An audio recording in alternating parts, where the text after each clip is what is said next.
Bonjour tout le monde, j'espère que vous allez bien. Donc aujourd'hui, je réponds à une question qui en fait, bon, et maintenant il commence à y avoir plus de 300 vidéos sur la chaîne, donc c'est des questions. Et effectivement, je suis obligé de répondre à des questions puisqu'il y a plein de gens de nouveaux qui arrivent. Depuis que j'ai commencé mon challenge de faire une vidéo par jour, en fait, il y a plusieurs milliers, je crois, de gens qui sont arrivés entre temps. Ce qui est pas rien, d'accord. Plusieurs milliers, bon, quand on parle guitare, c'est pas mal, comme tu vois. Si on parlait, par exemple, je sais pas moi, de foot, quelques milliers, c'est rien du tout, tu vois. Donc beaucoup de gens me demandent ce que j'utilise comme matériel et comme logiciel pour faire les backing tracks. Donc j'y ai déjà répondu il n'y a pas si longtemps. Et en fait, j'ai encore eu aujourd'hui la demande. Et puis la dernière fois en live, on m'a demandé aussi. Et puis on me le redemande limite. Il y a des gens qui m'envoient des mails pour me demander ce que j'utilise pour faire des backing tracks. Donc en fait, je n'utilise que Logic Pro X. En fait, au début, j'étais sur Cubase. Quand j'ai appris à me servir d'un DAW, j'ai commencé par Cubase. Mais comme je suis passé sur Mac, Cubase me convenait de moins en moins parce que il faut racheter la nouvelle version à chaque fois, Alors que quand tu achètes Logic Pro, que tu as la chance de travailler sur Mac et d'être habitué à ce merveilleux système de hardware, en fait, tu n'as plus, une fois que tu as acheté Logic, tu n'as plus besoin de faire d'acheter les mises à jour. En fait, les mises à jour sont comprises dedans. Donc, dans Logic, par défaut, il y a énormément de plugins qui sont très, très, très, très, très bien. Il y a énormément de claviers synthé, VST, donc des Virtual Instruments. Tu as des Rhodes qui sont pas mal, des pianos qui sont pas mal du tout. Tu as des orgues qui sont pas mal aussi. Euh, Après, je n'utilise pas beaucoup de VST, vraiment, honnêtement, je joue la majeure partie des choses. Par contre, j'ai rajouté pas mal notamment Omnisphere, donc je crois qu'il y a plus de 200 gigas de son dans Omnisphere. J'ai racheté le pack complete de Native, avec lequel je fais les drums. J'ai rajouté quelques trucs de drums, notamment par exemple Addictive Drummer, il me semble. Addictive Drummer, je ne sais plus lequel j'utilise, puisque j'utilise pour les batteries, j'utilise comment il s'appelle pour les batteries, j'utilise le drummer de Logic, j'utilise Native Instruments où je joue des fois la batterie moi-même en key drums. Et des fois c'est Addictive Drummer. Voilà, j'utilise pas du tout de boucle de batterie. Voilà, je tiens à le dire, j'utilise pas du tout de sample. Puisque sinon, c'est problématique pour les droits d'auteur. Maintenant, les samples.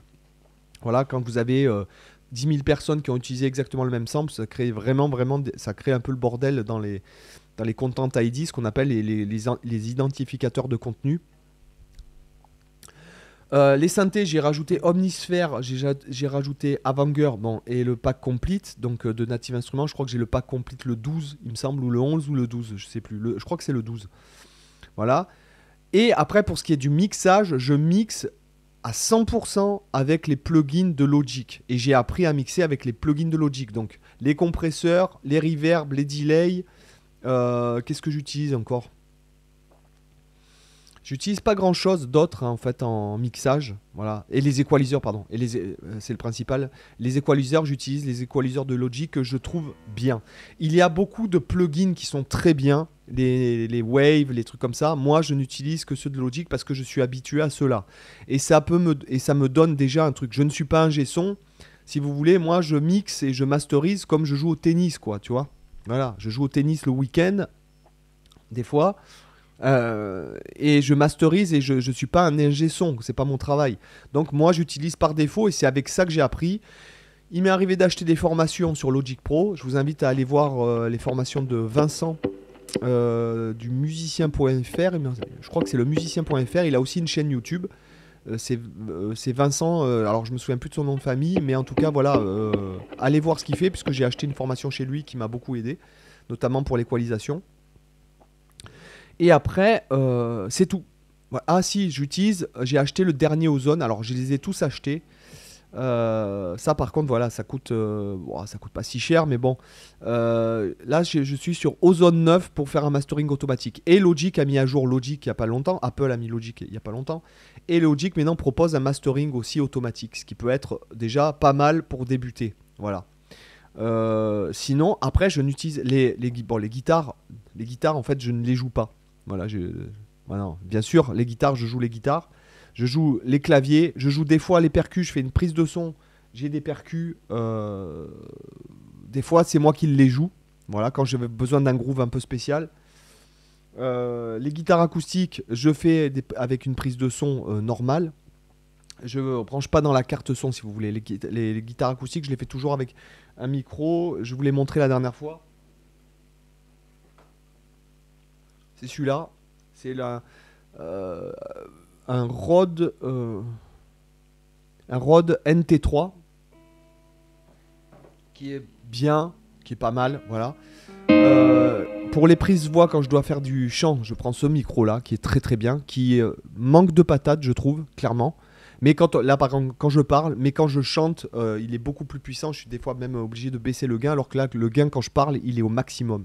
D'accord. Sinon, on peut acheter, vous savez, on peut acheter des genres d'adaptateurs qui augmentent le gain. On peut acheter des préamplis. Après, le studio, on peut avoir un studio à 1 million d'euros. Mais après, encore faut-il se servir des. Je pense qu'il vaut mieux apprendre à se servir des outils de base. Je pense quand je vais déménager, là, j'ai pour projet, nous sommes en 2024.